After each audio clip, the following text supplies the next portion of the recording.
grabación, activo fijo. Muy buenos días. Perdón. Era para que se despertaran. A mí me tocó hablar de lo que son las cuentas de balance. Entre ellas tenemos lo que son los activos fijos, las cuentas por cobrar, las cuentas por pagar y las contribuciones por pagar. Vamos a empezar con lo que es el tema del activo fijo. El activo fijo nos lo define la norma de información financiera C6, propiedades, planta y equipo, como los bienes que son adquiridos con la intención de utilizarlos y no venderlos en el transcurso normal de su operación. ¿Qué quiere decir esto? Que no deben de venderse a menos de que sean depreciados en su totalidad o que sean obsoletos. El reglamento de fiscalización los define como aquellos bienes adquiridos que rebasan las 150 UMA, se consideran activos fijos. Ahorita para el ejercicio 2019 la UMA está en 84.49, que al multiplicarlo por 150 UMA, en el ejercicio 2019 son 12,673 pesos con 50 centavos. Es decir, arriba de ese monto una adquisición de un activo fijo se considera y se registra contablemente en los activos fijos. Ahora bien, ¿qué dice el reglamento? Aquellos activos o aquellos bienes que no rebasen las 150 UMA, es decir, menor a 12,673.50, se debe de registrar contablemente en los gastos. ¿Cómo se evalúan los activos fijos? Se evalúan a precio de factura, a escritura pública, a título o propiedad. Tenemos también bienes aportados. Estos se evalúan a valor razonable, es decir, a valor de mercado. Y tenemos donaciones o comodatos. Estos se evalúan a través de peritos contables o a través de las dos cotizaciones.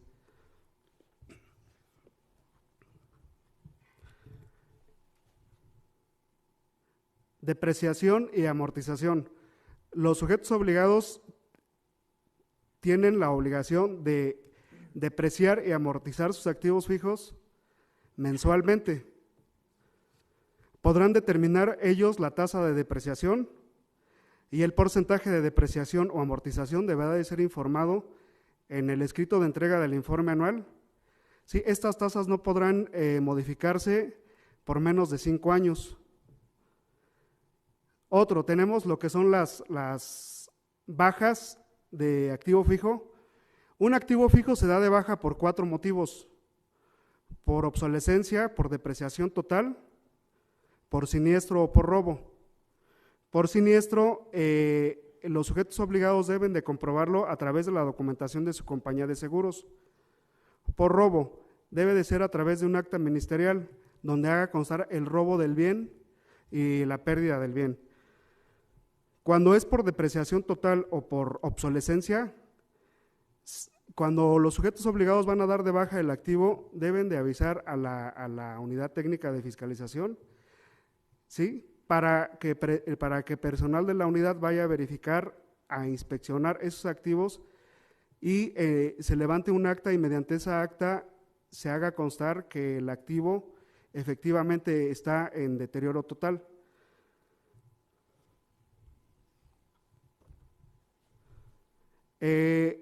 Para los activos fijos se debe de llevar un control de inventarios.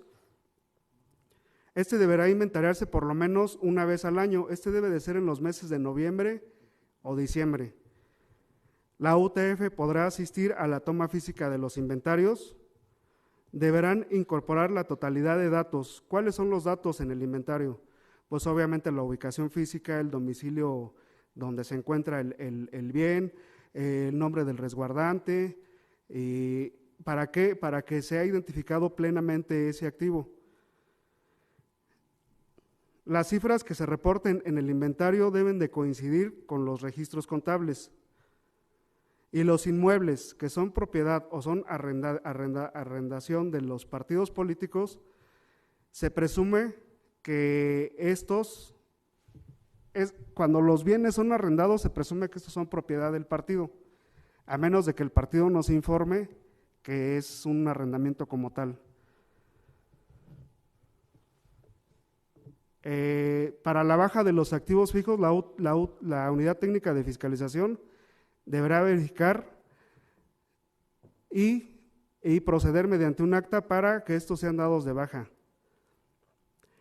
Contablemente, un activo fijo, cuando rebasa más de las 150 UMA, se registra en el activo fijo con la provisión a pasivos y el abono a los bancos.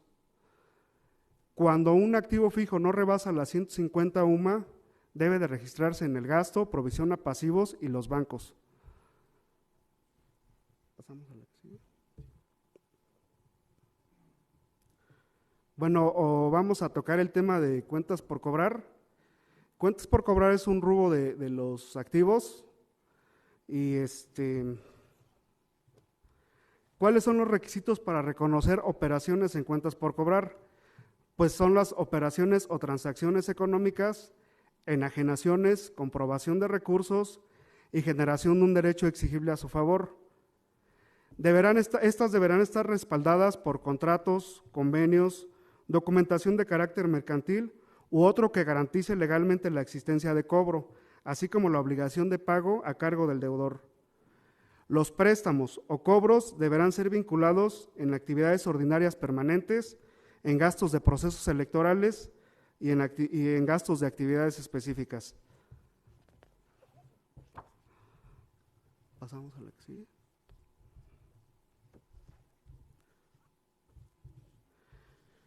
Para recuperar una cuenta por cobrar, esto debe de ser a través de un cheque, de una transferencia. Ambos deben de ser a nombre del deudor, para que la unidad permita identificar plenamente el origen del recurso. Los cobros en efectivo, siempre y cuando no rebase las 90 UMA y se tenga certeza del deudor y el monto. Queda estrictamente prohibido realizar cobros en efectivo de una persona distinta al deudor. Aquí tenemos una serie de casos especiales para que la autoridad determine que un saldo cuenta con antigüedad mayor y en su caso pueda ser sancionado. Esto es cuando, si al cierre del ejercicio en las cuentas contables de deudores diversos, gastos por comprobar, así como anticipo a proveedores, existen saldos y al ejercicio siguiente se siguen reportando y estos no sean debidamente comprobados, estos se consideran como no comprobados, salvo que los sujetos obligados informen oportunamente sobre la existencia de alguna acción legal llevada a cabo, como cuáles acciones legales, como copias certificadas de existencia del litigio, el cual debe de demostrar el saldo. Convenios de adeudos que rebasen más de las 500 UMA. En este caso, la UTF valorará, de acuerdo al Código Civil, y determinará si la existencia legal o la excepción legal es procedente o no. Una vez que estos saldos sean dados de baja, una vez que estos saldos sean sancionados, los sujetos obligados deberán de solicitar por escrito la baja de los mismos, ¿sí? Mediante los cuales deben de justificar bien los motivos por los cuales van a darlos de baja y la documentación que compruebe esos registros.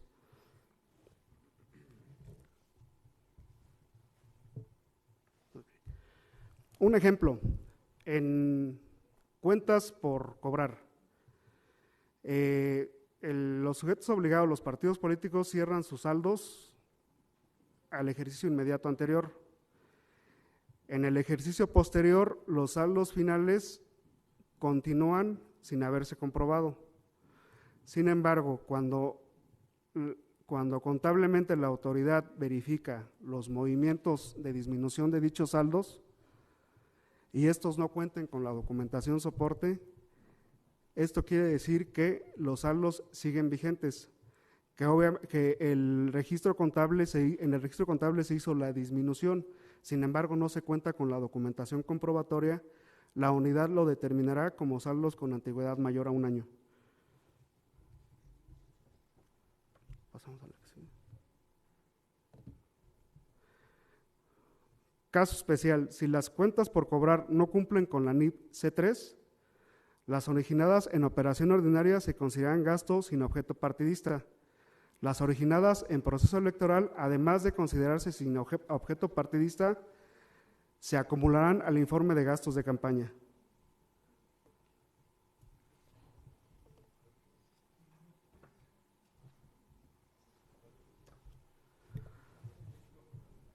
Dentro del rubro de activo fijo tenemos también lo que son las cuentas por pagar.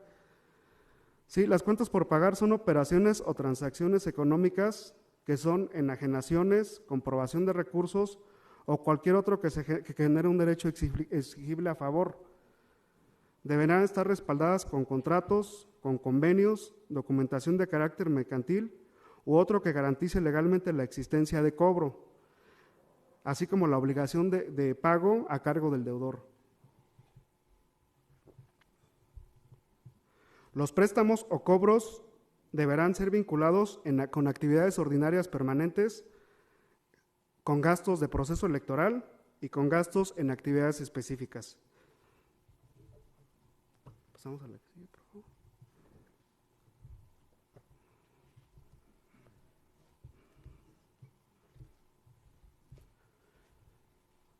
Los saldos que carezcan de documentación soporte serán sancionados como ingresos no reportados.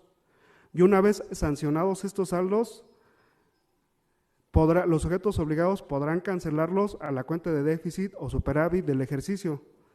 Aquí no necesitan el visto bueno de la unidad. Aquí, mientras el saldo sea identificado plenamente en la resolución y en el dictamen consolidado, el sujeto obligado, una vez sancionados los saldos, puede darlos de baja en la cuenta de déficit o superávit del ejercicio.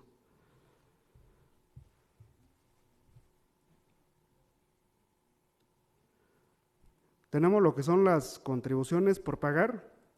Los partidos, los sujetos obligados tienen la obligación de retener y enterar las contribuciones y cuotas que establezcan las disposiciones fiscales y locales. ¿Sí? Aquí tenemos lo que son los beneficios fiscales sobre la condonación total o parcial de los accesorios. Cuando estos provengan de reglas de carácter general, podrán aplicarse. Se aplicarán beneficios fiscales también sobre el impuesto acusado y será considerado como un ingreso no permitido.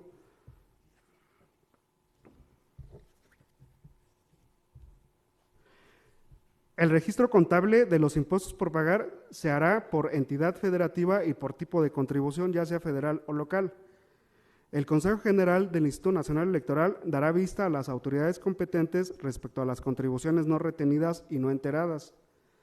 Si a la conclusión de la revisión de los informes anuales las contribuciones no fueran enteradas, se les dará el tratamiento de cuentas por pagar. Serán sancionadas por su antigüedad, al igual que las cuentas por pagar. Sin embargo, al igual que las cuentas por pagar y por cobrar, los impuestos por pagar, estos no podrán ser cancelados, ya que esto no exime al sujeto obligado del pago de contribuciones ante las autoridades competentes.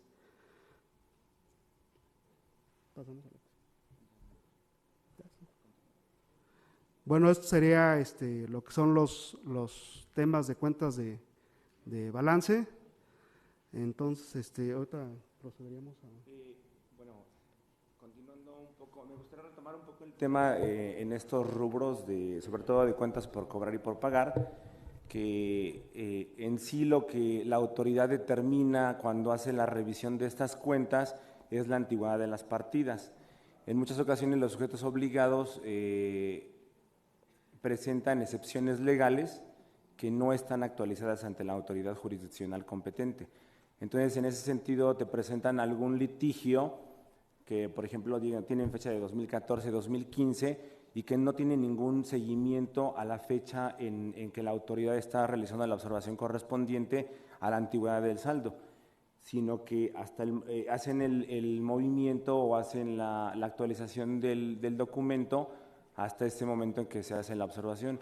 En ese sentido, pues, al no contar con una actualización de litigio, no se podría considerar como una excepción legal.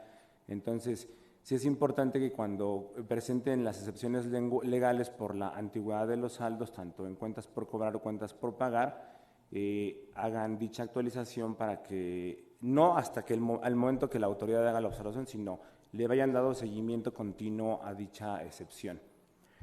En el caso de contribuciones por pagar es importante, sobre todo en las entidades, siempre que la autoridad hace observaciones relacionadas con el no pago de las mismas, hacen argumentaciones relacionadas con que el Comité Ejecutivo Nacional es quien realiza los pagos y nos presentan sus declaraciones donde, por ejemplo, están pagando impuestos por 2 millones de pesos, pero no se identifica el pago de los impuestos que corresponden a la entidad correspondiente.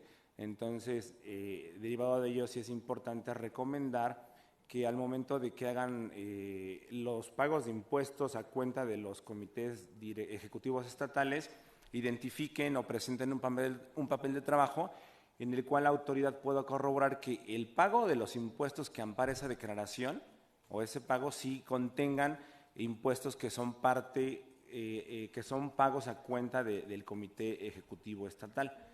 Entonces, en ese sentido, pues es importante considerar que estos puntos los deben tener perfectamente detallados en sus registros contables para que la autoridad pueda pues arribar a una conclusión en relación a si está o no cubierto el pago, a si está o no, la partida tiene antigüedad mayor a un año o no. Entonces sí es necesario contar con estos elementos para poder llegar a la conclusión respectiva. Ahora bien, también tenemos, derivado de la reforma, pues donde se le dieron mayores atribuciones al Instituto Nacional Electoral en materia de fiscalización, el intercambio de información tanto con otras autoridades, como son la Secretaría de Hacienda y Crédito Público, la Comisión Nacional Bancaria y de Valores, el SAT y la UIF. A la Secretaría de Hacienda y Crédito Público, normalmente, una vez que la autoridad lleva a cabo confirmaciones o circularizaciones, ya sea con aportantes o con proveedores, nos hemos encontrado más bien con que el domicilio que tomamos del documento que está adjunto al registro contable no es el que debe ser, puesto que una vez que nos constituimos con el aportante o con el proveedor, pues no los encontramos en ese domicilio. Entonces, ¿qué procedimiento lleva a cabo la Unidad Técnica de Fiscalización? En ese sentido, pedimos información a la Secretaría de Hacienda y Crédito Público en relación a confirmar si el domicilio que nos está reportando el sujeto es el correcto o que nos proporcionen la documentación que avale el domicilio actual ya sea del proveedor o del aportante, ¿no? Entonces, es importante también que al momento de realizar sus operaciones, también los sujetos obligados, en este caso los partidos políticos, corroboren que sus proveedores están debidamente registrados, tienen actualizados sus domicilios, puesto que esto en algún momento los podrá llevar a tener alguna sanción por no poder confirmar dichas operaciones. Respecto a la Comisión Nacional Bancaria y de Valores, normalmente lo que la autoridad solicita es todas las cuentas bancarias que estén abiertas a nombre del sujeto obligado. Ha sucedido mucho que la mayoría de las veces, en el sentido de que un partido político nacional y tiene acreditación local en las entidades, solo tienen un solo RFC y nos reportan todas las cuentas bancarias abiertas a nombre de ese sujeto obligado a nivel nacional. Entonces, al momento de llevar a cabo la compulsa con lo reportado por el sujeto obligado, encontramos que efectivamente, que invariablemente que tengan un solo RFC no están reportadas la totalidad de las cuentas bancarias, ¿no? Entonces, es importante también que consideren dentro de su control interno tener bien casadas o bien amarradas las cuentas bancarias que reportan en sus registros contables. Con el SAT también algo relacionado con el solicitar a los sujetos obligados, a la autoridad, la capacidad económica que tengan los aportantes. Por ejemplo, nos hemos encontrado, y ya lo comentaba la contadora Haas en su intervención, aportaciones, por ejemplo, de un estudiante de 1 millón de pesos, y bueno, pues si ese estudiante, la capacidad económica que tiene para aportar ese dinero a un sujeto obligado, ¿no? Entonces, con ello nos damos a la tarea de solicitar al SAT pues las declaraciones de impuestos, de ingresos que tiene la persona que está llevando a cabo la aportación, pues para poder determinar si cuenta con la capacidad económica para llevar a cabo la aportación que le está realizando al sujeto obligado. Y en ese sentido, tomando el mismo ejemplo, se le solicita información a la UIF para determinar si la capacidad económica con la que cuenta esta persona está relacionada con las operaciones que lleva a cabo en un ejercicio fiscal, ¿no? Entonces, estos son algunos de los temas que queríamos comentar con ustedes, derivado de la presentación de su informe que llevaron a cabo el pasado 3 de abril y el cual en este momento está llevando a cabo la revisión de la autoridad. Bueno,